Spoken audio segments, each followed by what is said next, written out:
Hey YouTube, it's Chris Bergstrom from BushidoPhoto.com, and today I want to talk to you about some of the manual focus lenses I use for not only still photos, but also for video productions.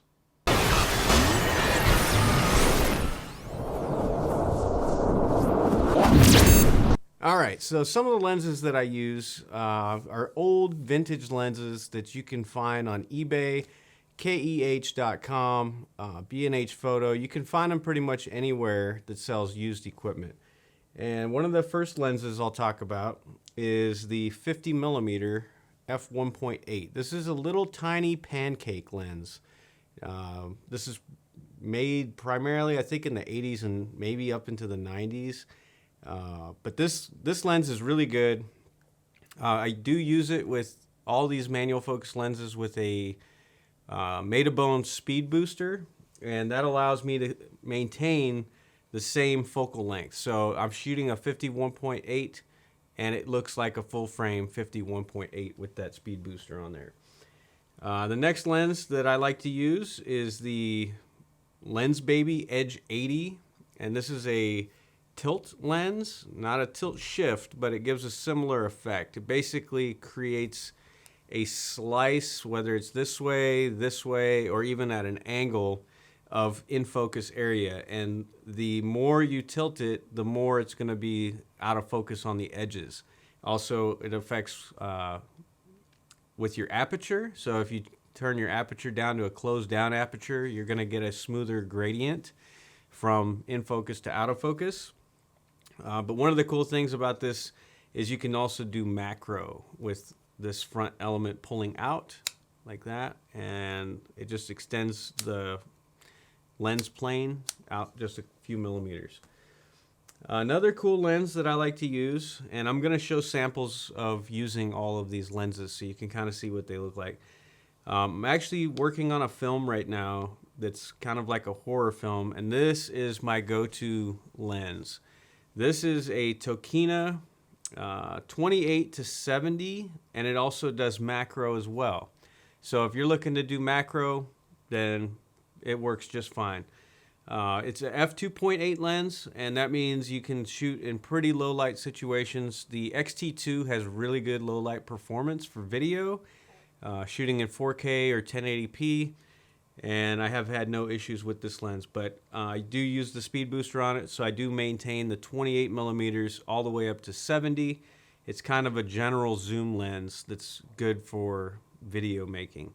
And you can get the Super 35 look. It's even got the numbers that you would have on a typical old school lens.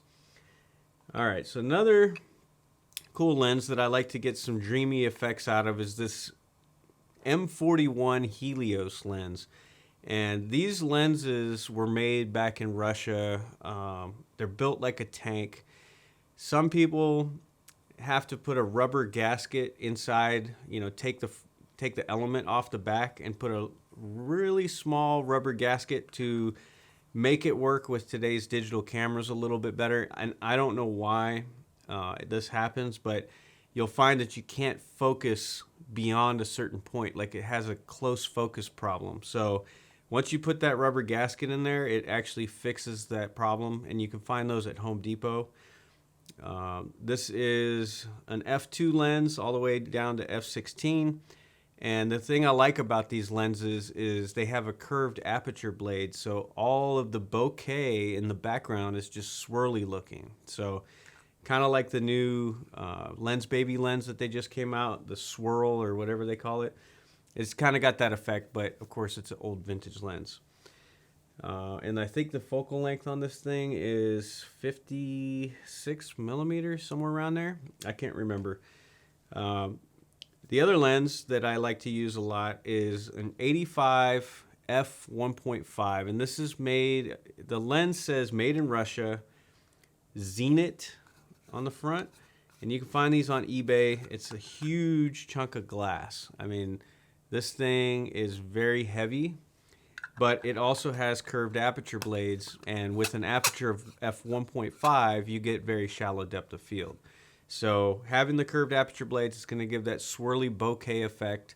One word of caution when using these lenses is to try to keep your subject pretty much in the center of the frame and then crop in post. Either make a square image or change the aspect ratio so that you still maintain the rule of thirds sort of, and it doesn't look like the person's out of focus, because at the edges of the frame, about here, you know, the third of the frame on the top and the bottom is going to be slightly out of focus unless you stop down, but then it kind of loses the point of using one of these curved aperture, wide aperture lenses. So I highly recommend just keeping your subject in the center of the frame.